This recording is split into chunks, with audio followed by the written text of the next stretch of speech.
compartir con todos nuestros demás amigos, pues que estarán bastante deseosos de poder aprender la información que nos trae para ahora el doctor. Y quisiera ver si ustedes me pueden hacer un favor en casita. Vamos a ver todos en casita.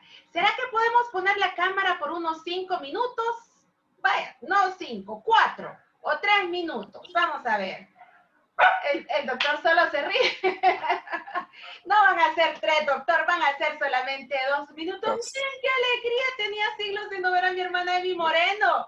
¡Qué alegría! Gracias. ¡Qué gusto saludarla! Mi hermana se me Igualmente. había perdido. ¿Dónde estaba? ¡Qué alegría poder saludarla!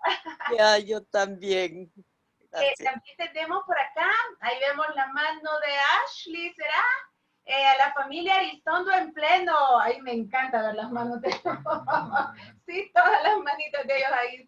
Qué bueno, qué alegría poder saludarlos en esta noche. Nuestro hermano Francisco Arévalo también.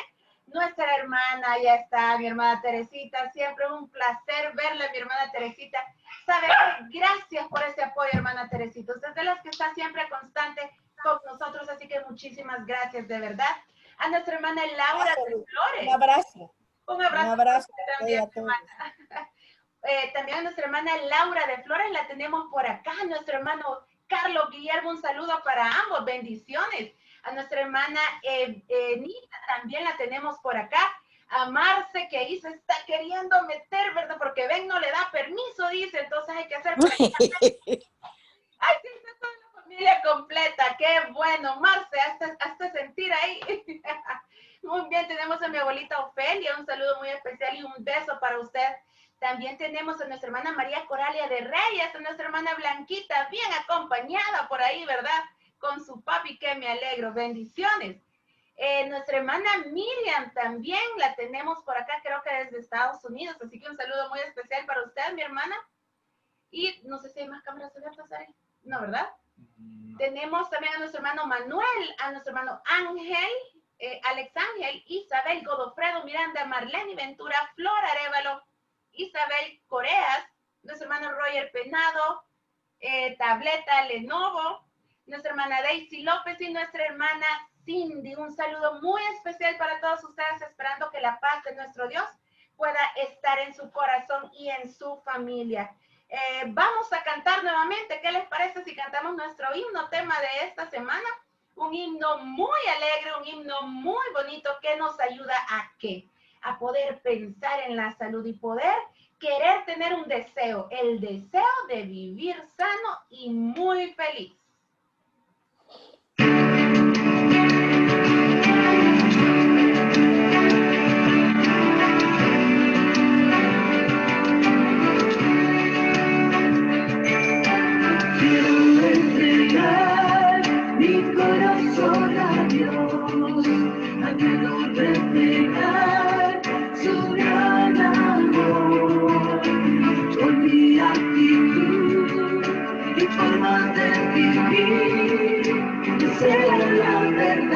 Al mundo compartir.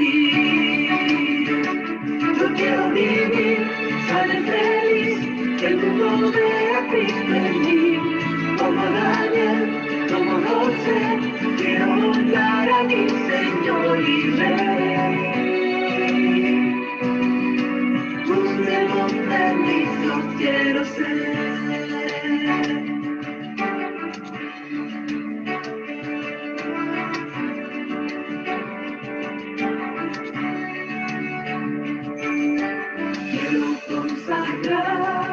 Mi cuerpo al Señor, solo anhelo honrar al gran Creador. Sé que escucharé de labios del Rey, ven a tu Señor, bien hecho siervo fiel. Yo quiero vivir sano y feliz, que el mundo vea a Cristo en mí. Como Daniel, como José, quiero honrar a mi Señor y Rey. Busquemos feliz, yo quiero ser. Yo quiero vivir sano y feliz, que el mundo vea a Cristo en mí. Como Daniel, Daniel, como José, quiero honrar a ti, Señor y Rey. Un Señor feliz yo quiero ser.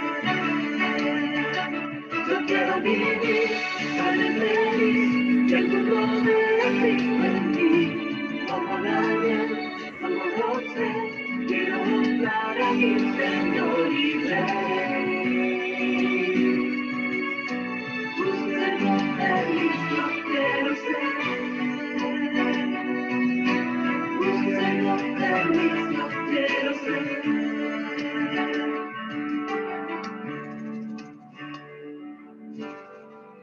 Siendo el recordatorio, ¿verdad? Que estamos grabando el día de hoy para poder el día de mañana enviarles el vínculo y puedan compartir la presentación del día de hoy por si algún amigo o hermano está interesado en el tema que estaremos viendo el día de hoy.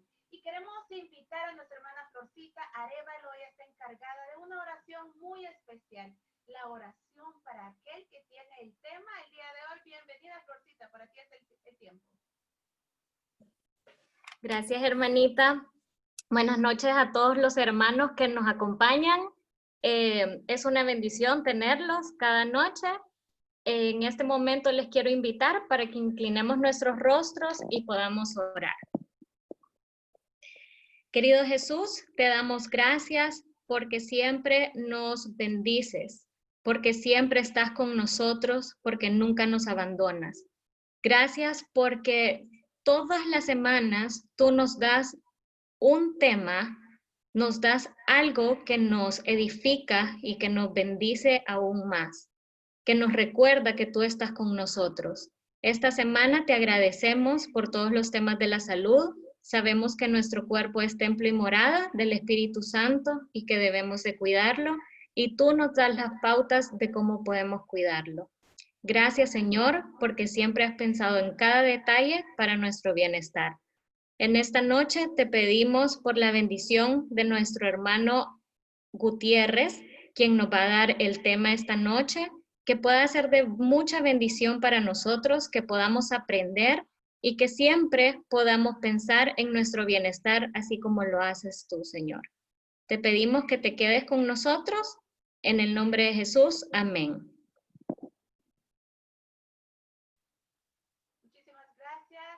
Por tan linda oración, y ha llegado el momento de poder aprender. Hermano y amigo, yo le invito que pueda tener su lápiz y su papel. Si en lo que nuestro ponente está hablando usted tiene alguna pregunta, la puede apuntar después del tema. Nosotros le daremos tiempo al doctor para que también pueda contestar estas preguntas si usted llega a tener alguna. El tema del día de hoy es colecistitis calculosa. Por ahí estamos hablando con mi papá que tiene que ver algo de matemáticas, pero me dice que no. ¿Será cierto, doctor Arévalo? Muy buenas noches. Creo que no. Creo que no, pero el doctor Gutiérrez estoy seguro que nos va a aclarar cualquier duda. Muy buenas noches. Sean bienvenidos a la plataforma de la Iglesia Las Rosas. Queremos darles las gracias por haber atendido nuestra invitación para esta Semana de la Salud. Estamos continuando con nuestra tercera noche de nuestra Semana de Salud y es para mí un gran gusto presentar al doctor Emmanuel Gutiérrez, cirujano general de mucho prestigio y además hermano en Cristo Jesús. El doctor Gutiérrez, en forma espontánea, aceptó la invitación a formar parte de este grupo de conferencistas que nos iba a ilustrar con temas. El tema de esta noche es eminentemente quirúrgico y él es el más apropiado para desarrollarlo. Hoy nos dará instrucciones con relación a la colecistitis calculosa. Así que, doctor Gutiérrez, para ustedes el tiempo. Buenas noches a todos, muchas gracias, doctor. ¿Me escuchan? Sí, ¿verdad? Sí, lo escuchamos bien, muy bien. Bueno, muchas gracias. Buenas noches a todos. Gracias por la oportunidad, gracias por estar a través de esta plataforma todas las noches instruyéndonos espiritualmente, y en esta semana agradezco particularmente al doctor Arévalo por la invitación para poder hablar algo que tiene que ver con una enfermedad muy, muy frecuente en nuestro medio.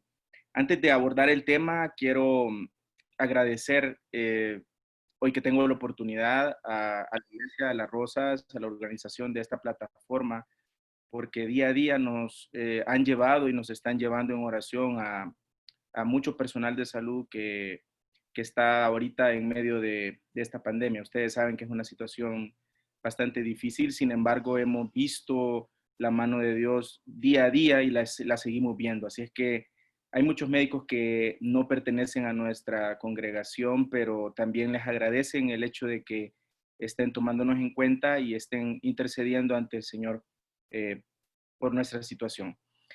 Bien, en esta noche quiero compartir con ustedes un tema de mucha importancia. Voy a ver si puedo compartir la presentación. No sé si se logra ver. Está bien. Sí se ve. Ok, muy bien. Esta noche iniciamos, bueno, hablando del tema de actualidad que fue el domingo, el COVID-19. Hay muchas cosas que aprendimos y muchas cosas que tenemos que recordar de lo que está sucediendo. El día de ayer el doctor nos ilustró con una clase magistral sobre la gastritis y todo lo que tiene que ver con esa enfermedad. Esta noche voy a tocar brevemente un tema de mucha importancia para la iglesia porque es un tema bastante frecuente. Es una enfermedad muy frecuente en nuestro medio y como decía el doctor Arévalo, es una enfermedad eminentemente con manejo quirúrgico, ¿verdad? Lo que nos atañe esta noche. Quiero saludar al doctor Guerra, que creo que tal vez está conectado. Gracias, doctor, por el saludo del día domingo también. Bien, en esta gráfica, esta es una gráfica de allá un dibujo de allá por 1887 y siempre la pongo en mis pláticas porque ilustra, pero a la perfección, lo que una persona que vive con esta enfermedad, que ha pasado por esta enfermedad, ha sentido. Yo no sé cuántos de los que están conectados esta noche, solo recuerdo ayer en la noche que dijo el doctor, el hermano Edgardo, perdón, que había tenido algo parecido, cursó con esta enfermedad. Según entiendo, pues ya se resolvió. Pero precisamente esta es una ilustración gráfica de las personas que padecen cálculos en la vesícula. Este es el tipo cólico, así se llama esta pintura, el cólico, porque describe gráficamente lo que vive una persona que tiene un dolor por cálculos en la vesícula. Es un dolor tremendo, es un dolor que hace que la persona pueda caerse del dolor, es un dolor muy agudo que puede incluso hacer que vomite. En esta noche queremos tocar tópicos muy prácticos sobre el diagnóstico y el manejo de esta enfermedad. Vamos a tener un tiempo al final para algunas preguntas que voy a tratar de resolver en la ponencia. Como les digo, el objetivo es en esta noche hacer la diferencia entre la litiasis, que es simplemente tener cálculos dentro de la vesícula sin ningún síntoma, y el tema que el doctor me ha pedido resolver o exponer en esta noche, que es la colecistitis aguda, que es cuando ya existe una inflamación en la vesícula producto de los mismos cálculos. Esta foto la he puesto porque he tenido el privilegio de operar a la paciente más bonita que existe. Ustedes sabrán a quién me refiero, es mi esposa. Para los que no saben, Nancy tuvo este problema allá por el 2015 y la foto de la derecha, del extremo superior derecho, precisamente son sus cálculos. Son cálculos de colesterol bien pequeños. Y la foto de abajo es una foto de un paciente que yo operé también. Si ustedes se fijan, son cálculos totalmente diferentes. Pareciera pedazos de madera de tan grande, ocupaba el 95% del tamaño de su vesícula. Lo traigo acá a mención porque esto está cercano a nosotros. Es decir, muchos de nosotros probablemente tengamos dolores abdominales y no sepamos que estamos ante una enfermedad de cálculos en la vesícula. Más adelante voy a explicar por qué. En el mundo, la distribución del cálculos en la vesícula, es más de nuestro lado occidental. Si se fijan en el mapa, todo lo marcado con rojo es donde predomina, es una alta prevalencia de la enfermedad por litiasis biliar. En Latinoamérica, pues nosotros pues estamos también con una incidencia bastante alta. Se sabe que en el mundo hay, por lo menos las estadísticas que se publican en Estados Unidos, es 1 millón de personas o de pacientes al año que se diagnostican con esta enfermedad y que puede rondar entre 800,000, 700,000, 800,000 cirugías. Es una enfermedad que tiene que ver mucho con la actividad laboral, ¿sí? Porque puede incapacitar al paciente y pues afectarle su vida económica, laboral. Y esa es la importancia, esa es la importancia. En esta noche, bueno, esto es para que tengamos un dibujo rápidamente. Esto es la vesícula, lo que ustedes ven acá.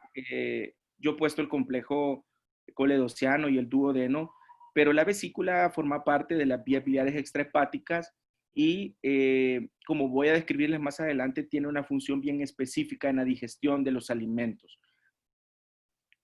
Esta gráfica también trata de explicar qué es lo que sucede cuando tenemos, por ejemplo, en la noche cenamos, dormimos y por la mañana la vesícula durante la noche ha colectado dentro de ella una cantidad especial de bilis que sirve para digerir las grasas.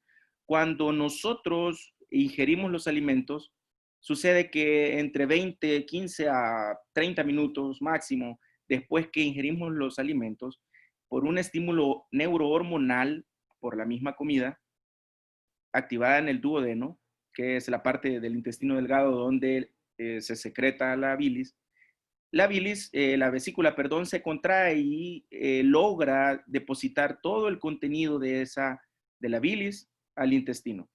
Esto lo que hace es que ayuda a digerir fácilmente ciertos tipos de grasas saturadas. Esa es la función prácticamente de la vesícula, ayudar a digerir, a emulsificar la grasa de manera que sea en el intestino distal tenga una manera más sencilla de poderlas absorber.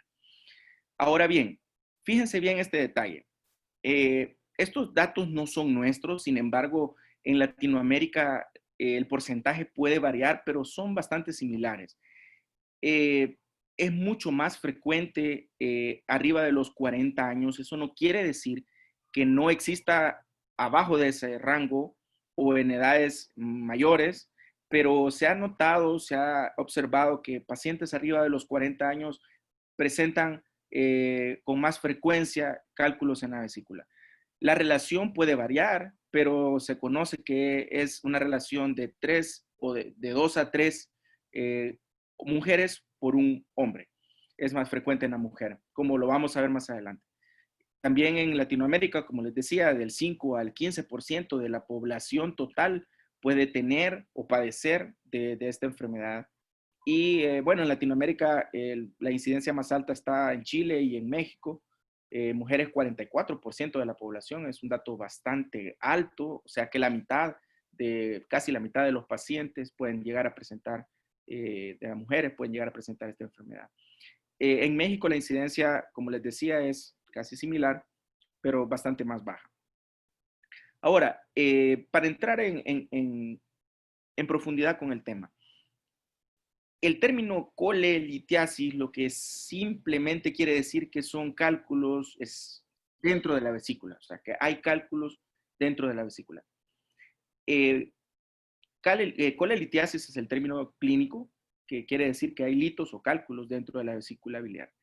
Cuando están dentro de la vesícula biliar, pero el paciente no tiene ningún tipo de síntoma, como vamos a ver más adelante, pues es algo que puede pasar desapercibido por muchos años. Hay pacientes que han llegado a la unidad de emergencia con un dolor súbito y cuando se toman los estudios se da cuenta que son cálculos grandes, de bastante múltiples cálculos o de gran tamaño y con cambios inflamatorios y el paciente revela que nunca tuvo ningún dolor, ningún síntoma. O cuando nos genera dolor o inflamación de las paredes de la vesícula, entonces es que nosotros lo conocemos como colecistitis, y en este caso calculosa porque el origen de la inflamación de la vesícula es un cálculo. Ahora bien, para que ustedes conozcan un poquito más, hay diferentes tipos de cálculos, y el más frecuente es los cálculos que se forman por colesterol. Depende de la literatura, ustedes van a encontrar un rango de entre 75 a 80 o hasta 90%, que es el cálculo más frecuente, son formados por colesterol, asociados a, como dice el slide, a la obesidad, el sexo femenino, como lo vengo diciendo, a pacientes diabéticos. Y de estos pueden haber 80% mixtos y 10% de colesterol puro. El otro porcentaje es de cálculos de pigmentos, ya sea pigmentos negros o pardos. Esto es solo para que tengamos un panorama de qué se conforman los cálculos. Hay ciertos factores que pueden protegernos para evitar la aparición de cálculos en la vesícula. Y estos son factores protectores como una dieta baja en carbohidratos, una dieta alta o rica en fibra, frutas y vegetales. Por supuesto, la actividad física continua, evitar el sedentarismo. Hay muchos artículos que mencionan el café, que es digamos que un recurso protector entre 3 a 4 tazas por día, pero eso es algo controversial. Sin embargo, mucha literatura lo describe como un factor protector. El consumo también de magnesio y grasas poli y monoinsaturadas, especialmente en el hombre. Estas grasas son las grasas de origen vegetal o animal. Por ejemplo, el salmón tiene bastante grasa poli y monoinsaturadas, que son las que la gente le conoce como la grasa saludable. También el uso de estatinas, que son ciertos medicamentos para disminuir la grasa en sangre. Se dice que eso puede ser un factor protector, y también el uso de aspirinas y ciertos medicamentos antiinflamatorios. Ahora bien, esta es una pirámide bien interesante que, si ustedes se fijan, la base de la enfermedad por litiasis biliar, pues no depende de nosotros. Es decir, si de la línea materna mía me heredaron un gen que pueda predisponerme al aparecimiento de cálculos en la vesícula, pues es algo que yo ya no puedo modificar. Pero si se fijan de la base que dice antecedentes familiares hacia arriba, hay muchas cosas que sí se pueden modificar, y una de ellas es el uso de medicamentos hormonales, especialmente los anticonceptivos orales. Quiero decirles que los anticonceptivos orales son hoy por hoy una de las drogas quizás más letales, más dañinas que pueden existir, por el rango, el espectro amplio de complicaciones o de efectos adversos. Y en esta oportunidad está relacionado con el aparecimiento de cálculos en la vesícula. La mujer, entre más embarazos haya tenido, tiene más probabilidad de aparecimiento de cálculos en la vesícula. Como mencionábamos, la edad arriba de 40 años se asocia a un mayor índice de aparecimiento de estos. La mujer, en relación a 3 a 1, por los cambios hormonales que sufren periódicamente.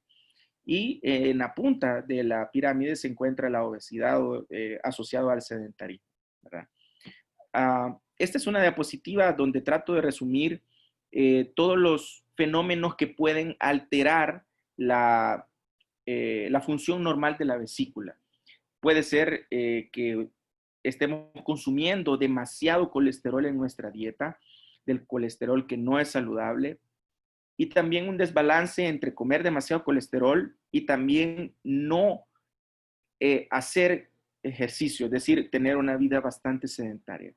Si a eso le sumamos que el intestino o la vesícula tiene poca movilidad, ya sea por fármacos, ya sea por medicamentos, ya sea por una serie de sucesos, vamos al final a tener como producto de esto el aparecimiento de cálculos en la vesícula. Esta es una tabla bien interesante que resume lo que les acabo de mencionar hasta el momento.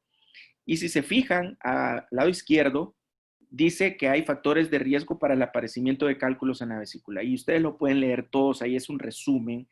El sexo femenino, el factor genético del cual ya les hablé, ciertas etnias, principalmente de Suramérica y ciertos indios nativos, la obesidad, el número de embarazos, pérdida de peso rápido, y eso puede ser por una dieta. Hoy está muy de fama el hecho de adquirir dietas para perder peso rápido, o hacer una dieta de ayuno prolongado, o también procedimientos quirúrgicos como una derivación, un bypass gástrico para perder peso.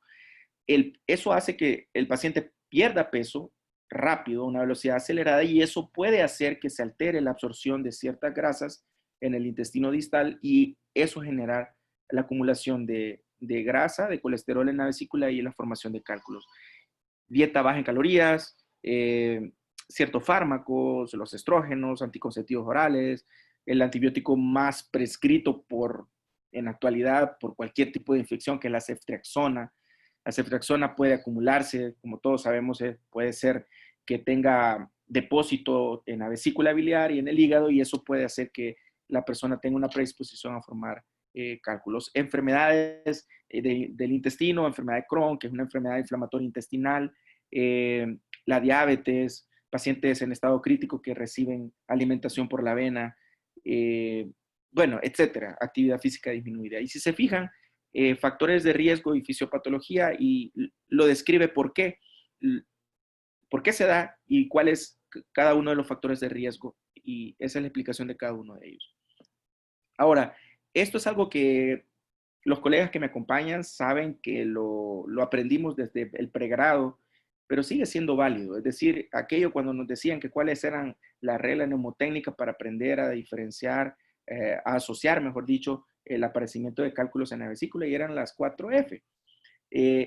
Es femenino, obesidad; female, fat; 40, fertility. O sea, femenino, obesidad; 40, la cuarta década, y el número de embarazos o partos. Ahora bien, si vamos a hablar de colecistitis, tenemos que hablar cuáles son sus síntomas. Y ya hablamos de que colelitiasis quiere decir que yo tengo cálculos en la vesícula, pero no tengo ningún síntoma. Por lo tanto, puedo pasar mucho tiempo sin saber que tuve o que tengo cálculos en la vesícula. Pero cuando generan síntomas, entonces estamos hablando desde el espectro más pequeño, que es el cólico biliar, que es un simple dolor que me aparece de tipo súbito, un dolor cólico fuerte, que puede tener náuseas, vómitos, pero que ese dolor no puede durar más de 3 a 6 horas. Cede espontáneamente, con o sin medicación, y cuando cede el dolor, desaparece el resto de síntomas.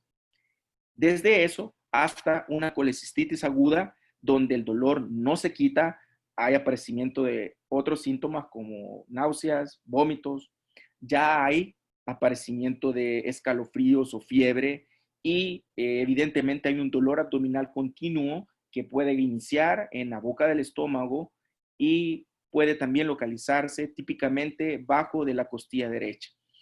Ese es el cuadro clínico básico, por así decirlo, que nos orienta a que un paciente puede tener una colecistitis aguda. Recuerden, la colecistitis aguda es una complicación de tener cálculos en la vesícula. Ahora, eso es lo que les platicaba. Colelitiasis asintomática, es decir, yo no tengo síntomas, no sé si los tengo o me doy cuenta de forma tardía.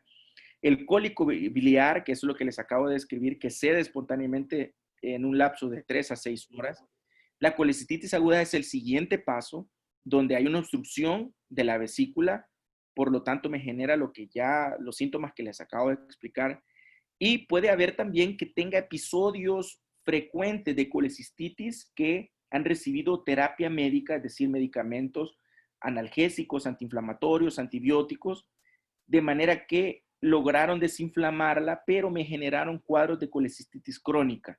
O sea, es una inflamación crónica de la vesícula, y esto me puede generar de tanto episodio a repetición una colecistitis complicada, que en esto hay un espectro bien amplio de complicación, y también al final también puede presentarse como que el cálculo ahora ya no solo esté en la vesícula, sino que migre a los conductos biliares principales del hígado. Eso nosotros le conocemos como coledocolitiasis, cálculos en el conducto colédoco. Ahora, la clínica varía, pero los síntomas son bastante, los que les acabo de describir son los más frecuentes. La combinación de los síntomas que les acabo de decir con el examen físico, que es encontrar a un paciente con un dolor localizado, predominantemente bajo el reborde costal derecho o en el epigastrio, que comúnmente se conoce como la boca del estómago, puede hacernos sospechar clínicamente que el paciente puede tener una afección biliar que, como ya describimos, lo más frecuente es que sea de un origen calculoso. Ahora bien, necesitamos el examen físico. Los médicos tenemos que describir el dolor bajo reborde costal y es el signo de Murphy, que es encontrar un dolor exquisito a la inspiración profunda, que cesa la respiración cuando tocamos bajo reborde costal, es el clásico signo de Murphy. También hipersensibilidad abdominal, pero predominantemente en el cuadrante superior derecho. En algunos casos podemos palpar una masa dolorosa en esa misma zona, aunado a que el paciente tiene lo que ya les describí, náuseas, pérdida del apetito parcial o total, fiebre fuerte con escalofríos o sin escalofríos. Y al mandarle exámenes de sangre podemos encontrar que muchas de las pruebas hemáticas pueden estar alteradas. Un hemograma puede tener una alteración a la izquierda, los neutrófilos arriba de 80%, leucocitosis, o sea que se elevan los valores de leucocitos en sangre. Esta PCR es una proteína C reactiva, que quiere decir que hay un proceso inflamatorio en el organismo. Puede haber una alteración de la bilirrubina si el cálculo también hace compresión de la vía biliar, es decir, si comprime los conductos biliares, o si a uno de los cálculos ha migrado, puede haber una alteración también de la amilasa, es decir, o la lipasa, que son sustancias o enzimas que se producen o se excretan del páncreas y pueden generarnos también un cuadro de pancreatitis por una obstrucción biliar por cálculo. Ahora es lo que les mencionaba, estos son parte de los exámenes que nosotros podemos enviar para diagnosticar o tratar de orientar nuestro cuadro clínico, que es un leucograma completo, la proteína C reactiva, la bilirrubina que ya les decía, aunado a el examen físico, pues eso nos puede dar un panorama bastante amplio.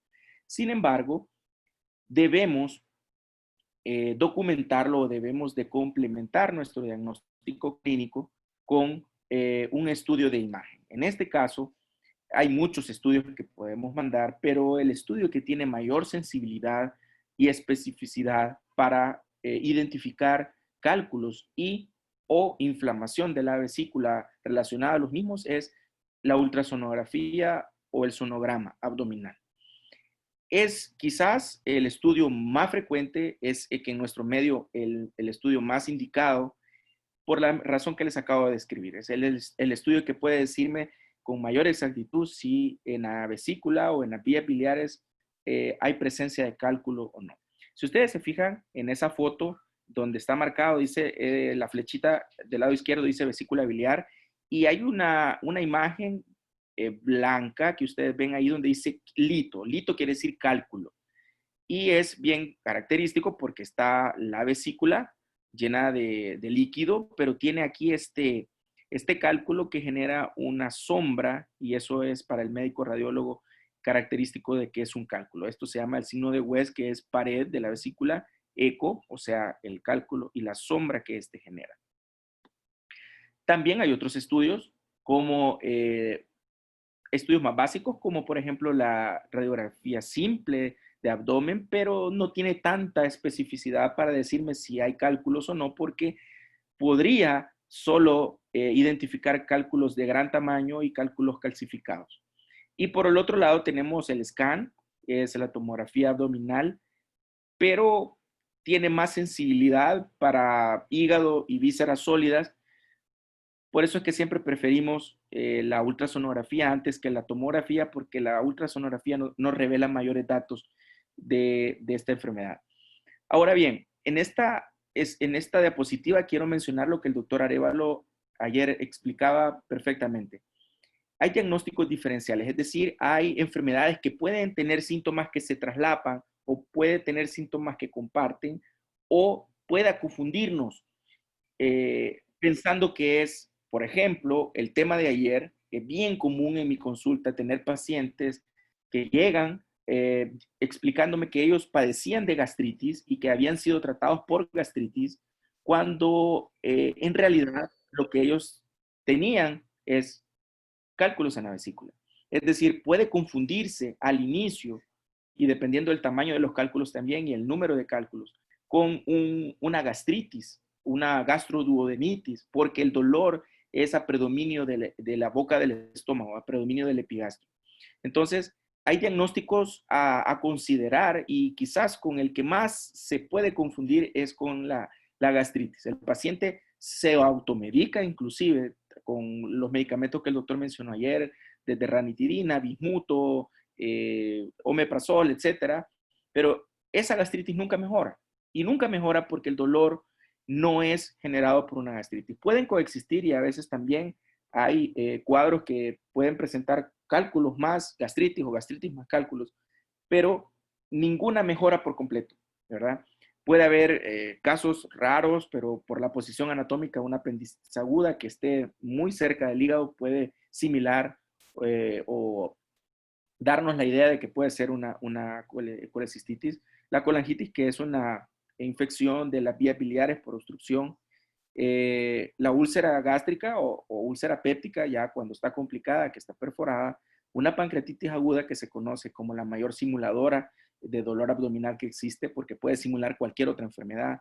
Y un dolor hepático, o sea, una hepatitis o una inflamación del hígado. Esto es, solo se los traigo para que ustedes vean que hay grados de inflamación en la vesícula, o sea, hay grados de colecistitis del más leve, que es el grado 1, hasta el grado 3, que es el grado severo, y cada uno de ellos tiene un manejo diferente, pero evidentemente en esta noche, por eso estamos acá, porque en el caso de que alguno de nosotros tengamos cálculos en la vesícula, pues esperamos que esté dentro de este rango, ¿verdad? Y nunca dentro del rango severo, que puede comprometer la vida del paciente. Ahora, rápidamente, porque el tiempo va avanzando, quiero decirles que este tema es un tema controversial porque existe controversia, valga la redundancia, en cuanto al manejo óptimo, al manejo definitivo. El doctor Arévalo lo describió de forma perfecta. Esta es una de las enfermedades que su manejo definitivo, el manejo óptimo, es el manejo quirúrgico. Por supuesto que hay que considerar cada caso en especial, pero hoy por hoy el gol estándar para el manejo de la colelitiasis con cualquiera de sus complicaciones es el tratamiento quirúrgico. Existen dos técnicas, existen más técnicas, sin embargo, hoy en día se engloban en dos grandes grupos.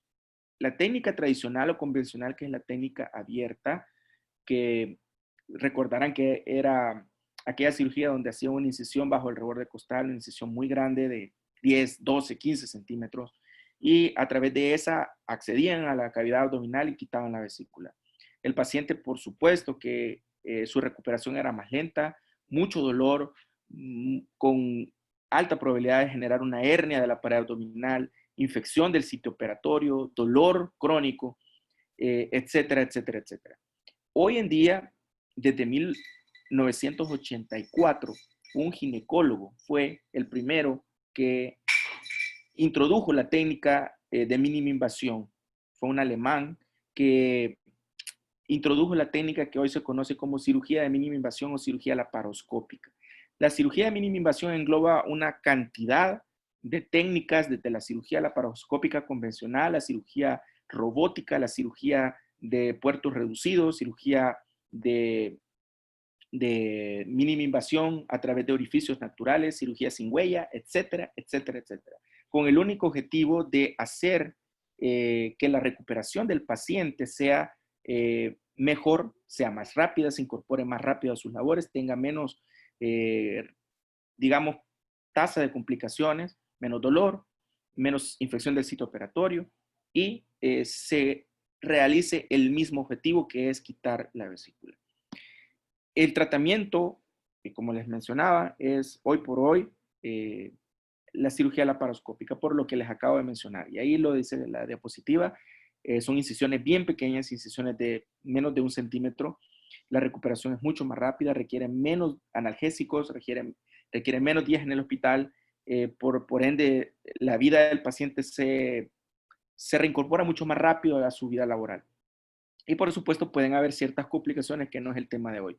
Pero quiero decirles que en esta diapositiva, ya para terminar, yo con esta diapositiva creo que voy a tratar de responder más de alguna pregunta. Yo sé que esta pregunta es de rigor. Sé que hay terapias, sabemos que hay terapias médicas en nuestro medio, es decir, hay ciertos fármacos que la gente toma, muchos médicos prescriben también, para disolver los cálculos. Quiero decirles que eso es una terapia aceptada porque no es una terapia que no se acepte. Sin embargo, ustedes pueden ver en esta diapositiva que les traigo, hay ciertas características que hay que tomar en cuenta para que una persona pueda tomar una terapia con ácido cólico, desoxicólico, para que pueda deshacerse de sus cálculos.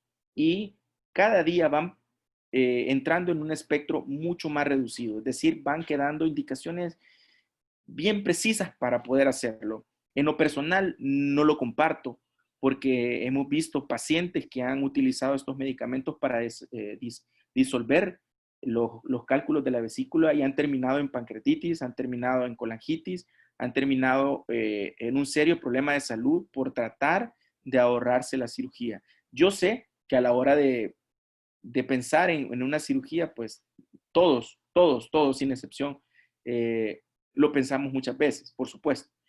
Eso es normal. Sin embargo, como si ustedes se fijan en la diapositiva, dice que los cálculos tienen que ser bien pequeños, que tienen que ser cálculos no calcificados de colesterol y aparte de eso, la vesícula tiene que ser funcional, es decir, que la vesícula tiene que tener peristaltismo, o sea, tiene que contraerse cada vez que yo como para que la bilis pueda secretarse al intestino. Si se fijan que solo hay un 15% de pacientes que pueden calificar a esta terapia y es una terapia larga, costosa, porque puede durar hasta 1 año tomando medicamentos todos los días y si se fijan que hasta los 5 años, la mitad de los pacientes que tomaron el medicamento y que de alguna manera lograron obtener resultados con la disolución de los cálculos, vuelven a aparecer los cálculos. Así es que esta es una diapositiva que consideré necesario explicar porque sé que hay fármacos, de hecho los japoneses tienen un esquema bastante interesante cómo disolver cálculos, pero no todos los pacientes son candidatos a disolver cálculos a través de la terapia farmacológica. Hay que individualizar cada caso. Personalmente no tengo evidencia propia, sin embargo, no creo que sea beneficioso para los pacientes, porque los pacientes que hemos tratado, muchos de ellos hemos visto resultados adversos de esta terapia. Otro punto que quiero destacar antes de terminar la plática, tengo 1 minuto, es que hay una relación estrecha alrededor del 90% de los pacientes que tienen o han desarrollado cáncer de vesícula. Al 90% de estos pacientes se ha descubierto que tienen como factor común el tener cálculos en la vesícula o colecistitis crónicas. Eso no quiere decir que todo paciente que tenga cálculos va a desarrollar cáncer, no es eso. Lo que quiero aclarar es que el tener cálculos en la vesícula, predominantemente cálculos arriba de los 2 centímetros, 2.5 centímetros, por mucho tiempo, o sea, episodios recurrentes de dolores cólicos, y que yo ya sé que tengo un cálculo grande por mucho tiempo y que me ha generado inflamación crónica, este paciente tiene un riesgo bastante alto de desarrollar un cuadro de cáncer de vesiculabilidad. Por supuesto, no todos los pacientes que tienen colelitiasis o cálculos en la vesícula van a desarrollar cáncer de vesícula, pero es un factor asociado a el desarrollo de cáncer de vesícula. Por lo tanto, si bien es cierto, hoy en día no podemos quitarle la vesícula a todos los pacientes que tengan cálculos sin síntomas, pero el hecho de tener cálculo de las características que les acabo de mencionar me hace ser un paciente que tenga un porcentaje un poquito más alto en el futuro, después de mucho tiempo, padecer cáncer de vesícula. A grosso modo, este es el desarrollo del tema. Sé que hay mucho más que platicar, pero quisiera dejar el espacio abierto a preguntas o si los colegas tienen algo más. Mario es cirujano también, cirujano general, y podría, si quiere, ampliar algo del tema, o si algún hermano quisiera tener algún comentario, alguna pregunta, todavía tenemos un poquito de tiempo para responderlas. Pero nuevamente quiero dar las gracias a la iglesia, particularmente al doctor Arévalo por la oportunidad. Y en síntesis, hermanos, yo considero que este es un tema muy frecuente en nuestro medio. Se sabe que esta es la quinta o de las primeras 5 causas quirúrgicas de consulta. Y El Salvador, nuestro país, aunque no tengamos datos propios, pero sabemos que sí es muy frecuente tener a alguien en nuestra familia o tener algún conocido que ha padecido de esta enfermedad. La prevención en lo que respecta a nosotros es lo que nos interesa, hacer más actividad física, consumir menos grasas en nuestro alimento, ese pollo frito, ¿verdad? Que tan rico, esa pizza que lleva esa grasa que ha sido utilizada y procesada en múltiples ocasiones, es la que genera que la grasa pueda disolverse de forma, digamos, más lenta, y en la vesícula se puede acumular ese tipo de grasas formando cálculos al final. Así es que, bueno, creo que como iglesia, como remanentes, somos dichosos en tener una reforma pro salud que contempla todo eso que ya hemos platicado. El Señor ha dejado en su palabra una guía bien completa para que nosotros podamos evitar este tipo de problemas. Pero si ya no depende de nosotros o ya tenemos este tipo de enfermedad, pues hacer lo correcto y hacer lo que corresponde. La consulta a tiempo, no automedicarnos, consultar con su especialista de cabecera para que él pueda hacer este proceso y al final determinar si usted es candidato a cirugía o no. Y evitar la complicación, que es el tema de esta noche, una colecistitis aguda. Muchas gracias. Gracias, doctor. Y no sé, doctor Arévalo, si tenemos quizás preguntas para nuestro doctor Gutiérrez. Fíjese que abarcó el tema en una manera perfecta. Todos los aspectos los ha cubierto. Yo estaba guardando una pregunta que la terminó cubriendo al final, que ya había de cierto de que alguien que tuviera colelitiasis sin síntomas, pues que si eso realmente lo predisponía para un cáncer de vías biliares. Y ya lo dejó muy claro, habló de los síntomas, de los exámenes de laboratorio, de cómo es el dolor, y cuál es la operación por excelencia que se puede hacer, de las complicaciones. Lo ha tratado como un maestro, pero estoy seguro que los hermanos han de tener muchas inquietudes y ahorita es el tiempo para que ellos también puedan participar. Si hay alguna pregunta, pueden abrir su micrófono. Adelante. Una, doctor. Tenemos a Ashley que nos está preguntando qué dieta debería tener una persona que lo operaron de la vesícula. Muy bien, pregunta de rigor, mire, es bien interesante que el paciente entienda que si tuvo que pasar por quirófano, no se resolvió ahí su problema, digamos. Se resolvió el problema anatómicamente porque se quitó la vesícula con todos sus cálculos, pero fisiológicamente hablando, el cuerpo aún piensa, digamos, por decirlo así, que tiene la vesícula. Fisiológicamente tiene que adaptarse para digerir de forma adecuada las grasas. Por ende, después de una cirugía, la primera semana, por lo menos el primer mes, por así decirlo, su dieta tiene que continuar como antes que la operaron. Ese es el requisito. Es decir, evitar las grasas, evitar todo tipo de condimento, evitar chiles, incluso cítricos fuertes como el limón, evitar todo lo que conlleve grasas, todo lo que conlleve condimentos fuertes.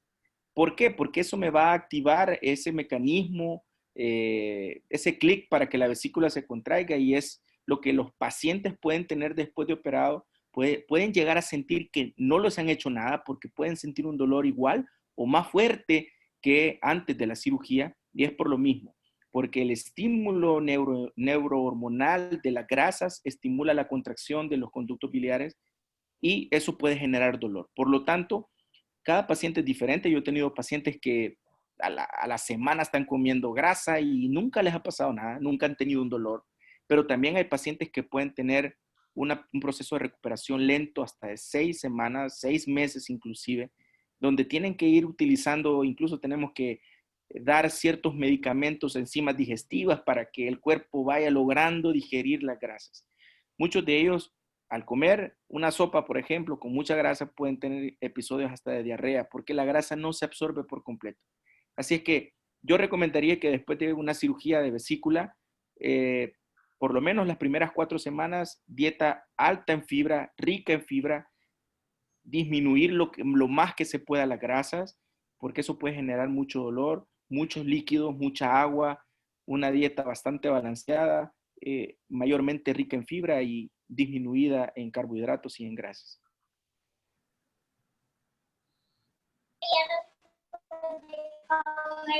Hola, buenas noches.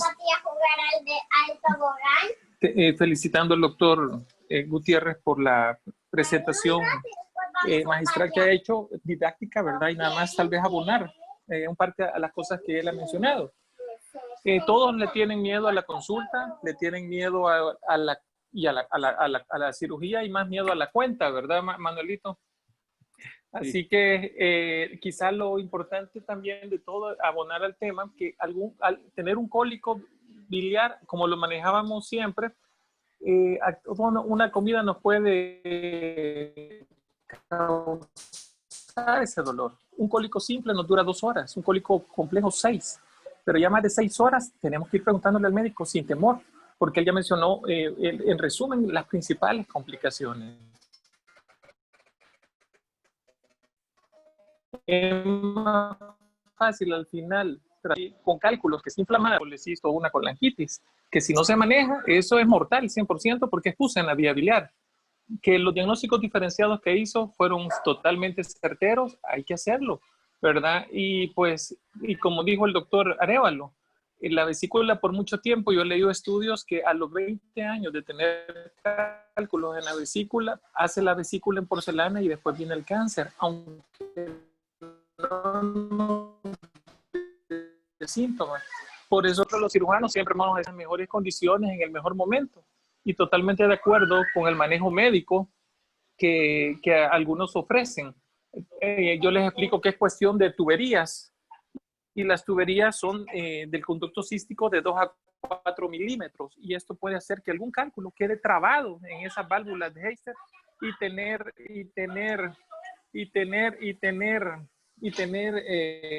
problemas en ese sentido de que se quede atrapado el cálculo. Pero por lo demás, pues simplemente abonar al tema y que pueda consultar oportunamente antes de la complicación. ¿Verdad? Felicidades entonces y... Gracias, Mario, por tu aporte. Muy amable, muchas gracias. ¿Tenemos a alguien más que quisiera hacer preguntas a nuestro doctor Emanuel Gutiérrez el día de hoy? No tengan pena, hermanos. Estamos acá, los doctores están acá para apoyarnos. Han tomado de su tiempo para poder contestar todas sus dudas, así que no tenga pena de preguntar. Si no quiere abrir su micrófono, lo que puede hacer es ponerlo en el chat y acá podemos también nosotros pues hacerle la pregunta al doctor. Tenemos a nuestro hermano Saúl Padilla. Para ustedes el tiempo, hermano. Buenas noches, habla Claudia y muchas gracias por el tema.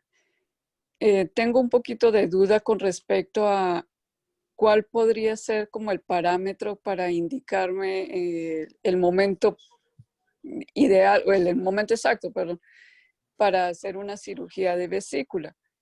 Si es el tamaño del cálculo o y si esto puede llegar a repetir. O sea, si por ejemplo tuve en algún momento cálculo vesicular y después, qué sé yo, se disolvió, puede volver a repetir y hacerse más crónico. Ok, excelente pregunta. El mejor momento para que usted pueda hacerse la cirugía es cuando no hay inflamación. No es lo mismo operar un paciente con mucha inflamación a tener un paciente que no tiene inflamación. O sea, técnicamente es más difícil y por ende pueden haber más complicaciones. Así es que si usted sabe que tiene cálculos en la vesícula que le han generado cualquiera de los síntomas que acabamos de mencionar, es una bomba de tiempo. Es decir, usted no sabe si más adelante, después de la ingesta de una comida grasosa, pueda generarle un dolor que la lleve al hospital. Así es que el mejor momento para decidir la cirugía es cuando usted ya tiene diagnóstico y sabe que ese cálculo puede generarle una complicación mayor. Todos los cirujanos, incluyendo Mario, que está aquí en el grupo, en el chat, en la conferencia, sabrá y cree, todos creemos que es mejor operar un Y gracias, ¿verdad? sin inflamación a un paciente con una complicación, con un plastrón vesicular, con una perforación vesicular o con una sepsis abdominal. Por supuesto que es el mejor momento de operarlo sin síntomas. Ahora bien, si usted ocupó la terapia médica y disolvieron algunos cálculos, porque no es por 100% efectiva, esos cálculos pueden volver a salir, o sea, pueden volverse a formar. Ahora bien, si usted se operó, por ende, para operarla hay que quitar la vesícula porque la vesícula no es funcional ya. O sea, no funciona la vesícula fisiológicamente hablando. Por ende, muchas personas creen también que solo se quitan los cálculos, ¿sí? Y no es así. Es decir, dentro del cálculo, dentro de los cálculos, dentro de la vesícula, perdón, están los cálculos. Entonces, el procedimiento es quitar la vesícula con todos los cálculos. Ahora bien, después de una cirugía como la colecistectomía, pueda que usted, si no hay una mejoría en los hábitos alimenticios o si usted tiene predisposición a formar cálculos de forma hereditaria, pueda que vuelva a formar cálculos, pero ya no en la vesícula, porque usted ya no tiene vesícula, sino que en los conductos principales de la bilis, en el colédoco, en el conducto colédoco. Ese es otro problema, esa es otra enfermedad, digamos, que también requiere un manejo pronto y oportuno. Así es que no sé si aclaro la duda. La primera pregunta era, ¿operar en el momento óptimo es en el momento en que exista lo menos inflamada la vesícula? Y la segunda pregunta es, una vez quitada la vesícula, por ende ya no pueden volver a salir los cálculos en la vesícula, pero sí pueden volver a salir en los conductos principales de la bilis. Excelente. Muchísimas gracias. Interesante conocer un poco más de estos temas. Bendiciones, doctor. Gracias, igualmente. Gracias, hermana. Tenemos también otra pregunta a través del chat. Cuando está pequeño el cálculo, ¿lo pueden medicar para que se le deshagan sin necesidad de operación? Era parte de lo que estábamos platicando. Hay cálculos que pueden medicarse o que tienen una indicación médica para poderse disolver, pero tienen que, como les presentaba yo en la diapositiva, tienen que ser cálculos que no estén calcificados, que sean de colesterol, pero que no estén calcificados, que tengan un tamaño pequeño. Pero el riesgo, como decía el doctor Guerra, es que uno de esos cálculos en el proceso de disolverse salgan al conducto principal de la bilis y que obstruya la salida de las enzimas del páncreas. Y eso es un serio problema, genera una pancreatitis que puede ser mortal.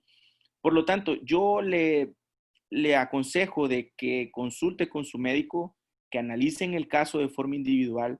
Como les repito, yo no tengo problema en decirles que no creo en esa terapia. Se lo digo por experiencia.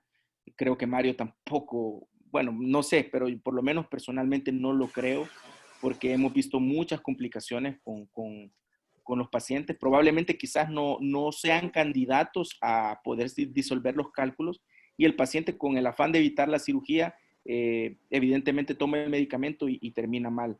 Pero hay indicaciones precisas para poderlo hacer. En nuestro medio no se toma esa consideración lastimosamente. O sea, ese medicamento se vende a libre demanda Yo tengo pacientes que han ido hasta Honduras a conseguirlo, porque en Honduras, en el país parece que ya no lo están trayendo, pero se vende de forma indiscriminada. El problema está que no a todos los pacientes puede tener el mismo efecto. Yo aconsejaría que se haga un estudio, digamos, individualizado. Habría que considerar las características de sus cálculos, si son únicos o múltiples, el tamaño y otra serie de variables para poder decirle que si su terapia puede ser efectiva. De otra forma, lo que corresponde, si hay síntomas, es...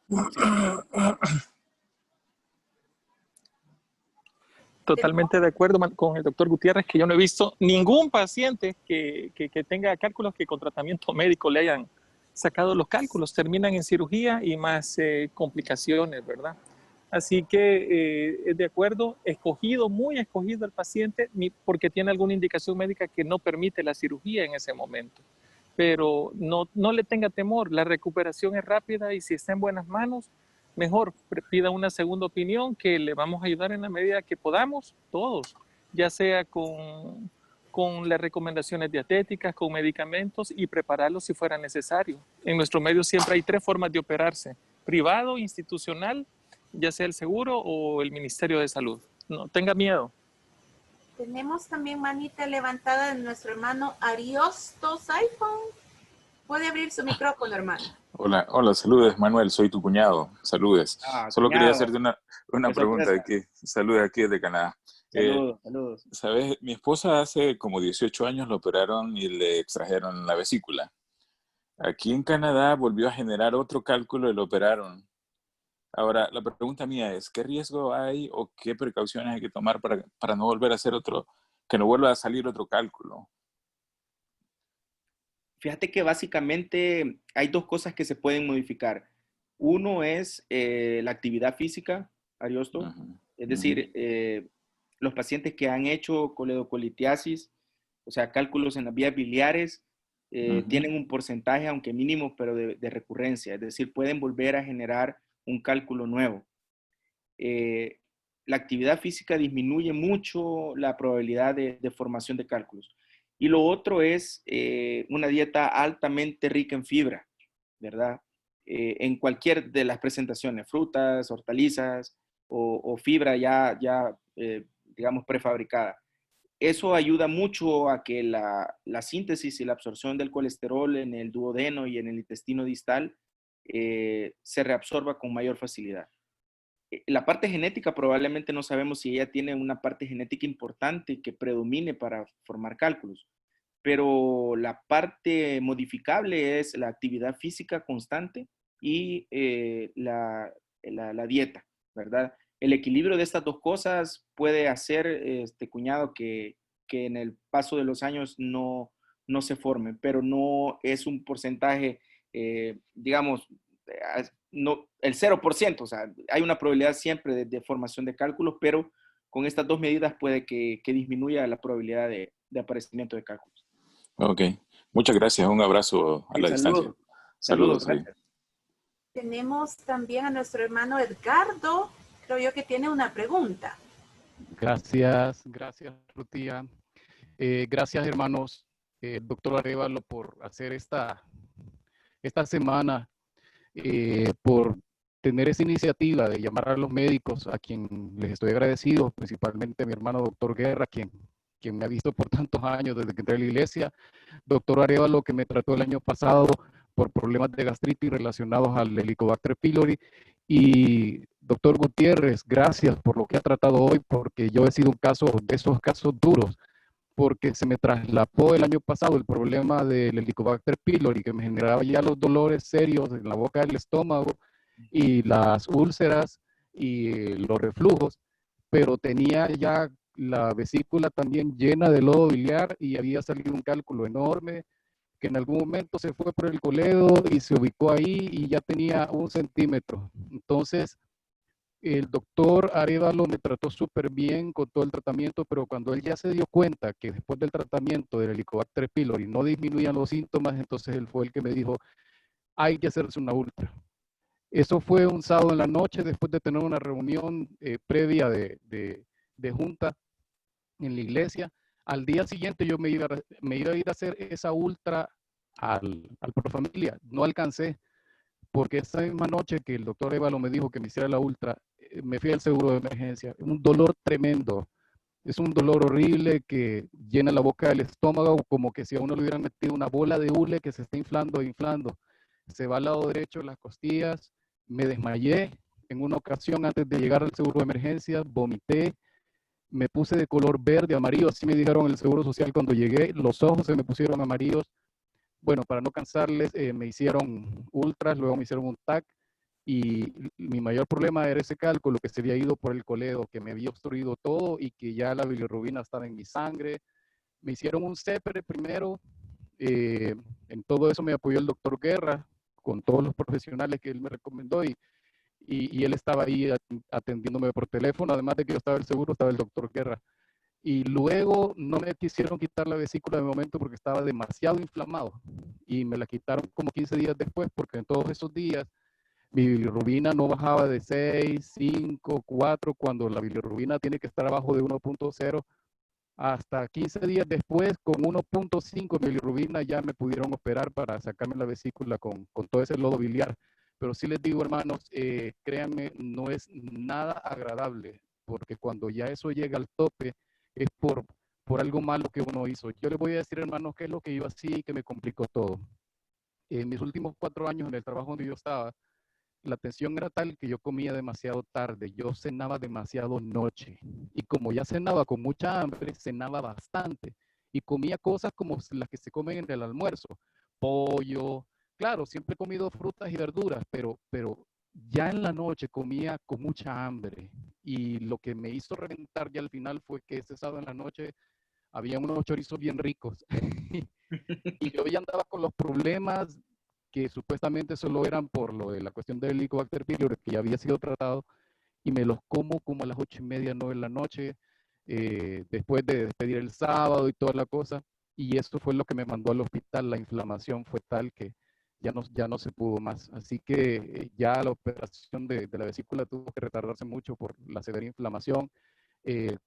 Bajé como 30 libras después de esa operación.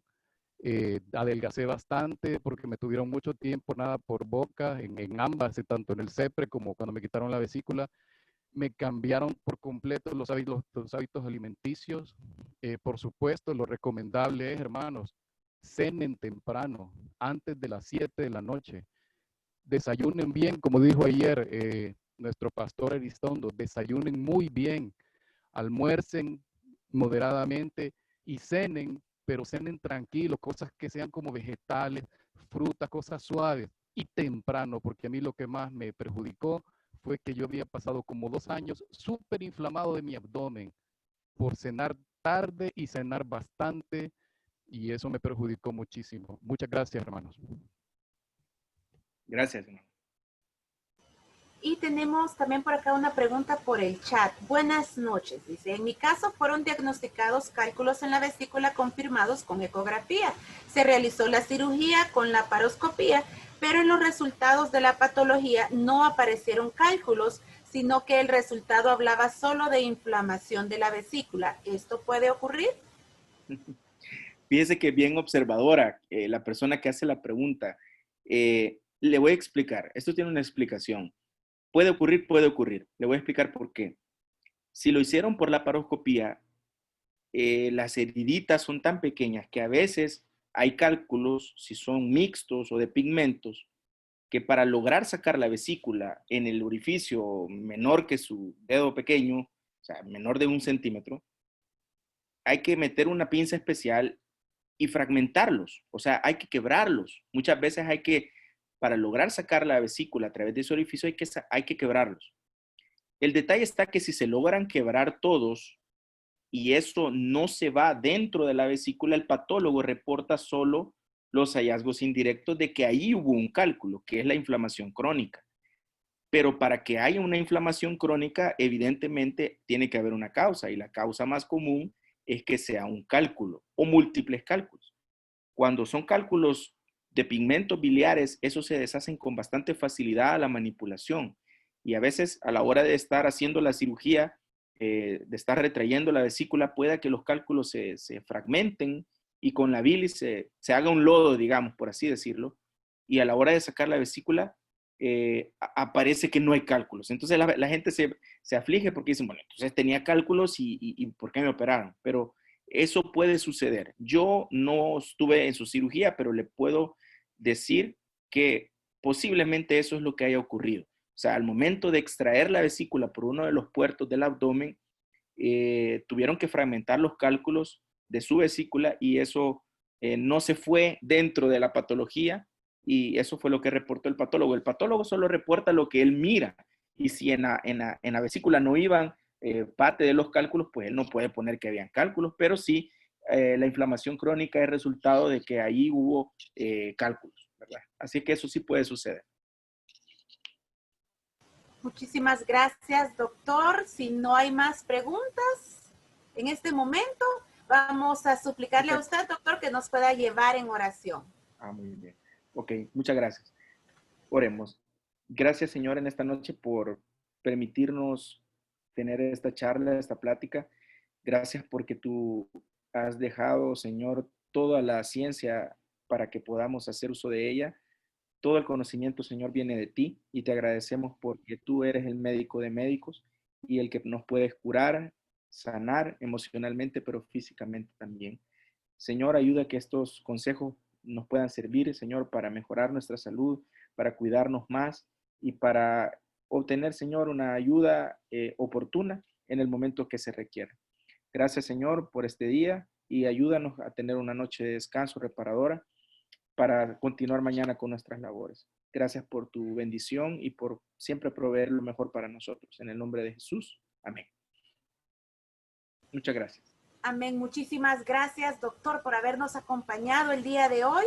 Contestamos muchas preguntas. Qué alegría saber que nuestros hermanos están apoyando, ¿verdad? Y que quieren saber más, quieren pues estudiar más estas cosas para que no nos pasen a nosotros. Así que gracias, doctor, por su tiempo y por su valiosa aportación a esta semana. Mandamos un saludo muy especial a nuestra hermana Miriam, que ahí la estamos viendo, que acaba de activar su cámara también. Y déjenme invitarlos para el día de mañana. Nos acompaña el doctor Ovidio Solano con accidente cerebrovascular, causas y prevención, un tema muy importante también. Así que les invitamos a todos ustedes a que nos puedan acompañar el día de mañana a partir de las 6:45 de la tarde. No se olvide, nosotros compartimos con todos ustedes el enlace. Usted también lo puede compartir con sus amigos, pues con sus familiares, y así juntos podemos aprender y también alabar el nombre de nuestro Señor Jesús. Gracias también a nuestro doctor Francisco Arévalo, que nos ha traído pues ponentes muy especiales, llenos de sabiduría también, para poder compartir con nosotros todo su conocimiento. Amén. Esperamos, sí, doctor, muchísimas gracias, de verdad. Creo que de parte de toda la iglesia, estas gracias van para usted, y porque ha sabido pues buscar a todos aquellos doctores que nos pueden ayudar. Hermanos y amigos, nos vemos el día de mañana. No lo olvides, 6:45 de la tarde. Los esperamos. Feliz noche y bendiciones a todos.